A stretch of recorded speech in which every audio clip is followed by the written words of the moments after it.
Hey everybody, welcome to another episode of Wood Fired Wednesday. Today we're going to be looking at our dough.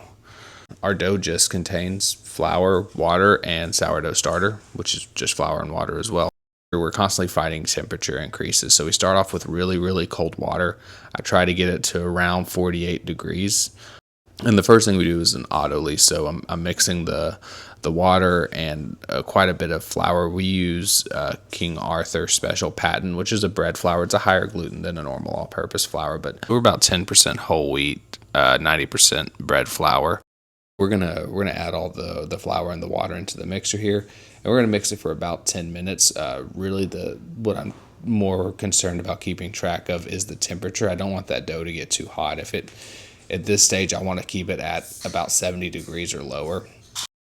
We make about 120 every Wednesday when we are up there and doing this. So we're gonna mix it on low first, and then we end up hitting high here in a little bit once it gets a little more incorporated. So this is 100. This is just the bread flour in here. Our whole wheat is added with our sourdough starter, which will happen here in a little bit. Like I said before, we're checking the temperature here, trying to keep it below 70 degrees, maybe at 70 degrees, but definitely not higher than that.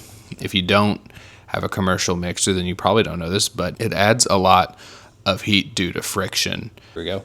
It's all well incorporated. Now we're going to let it sit and rest for 10 minutes, and the power went out. So, which if you live in Liberty, no, it's not an uncommon occurrence, but no big deal. Me and Shelby just had to go grab our generator and back to the sourdough. So now this is our sourdough starter. We use 100% whole wheat flour in the starter.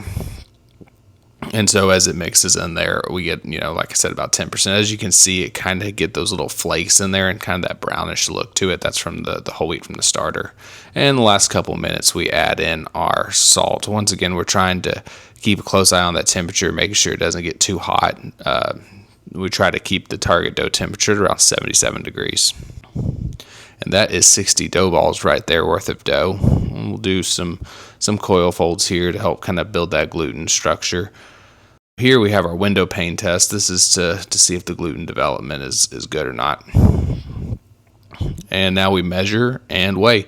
All of our dough balls are between 270 and 280 grams. So if you ever get two pizzas and they look like they're the different size, they are the same size dough ball.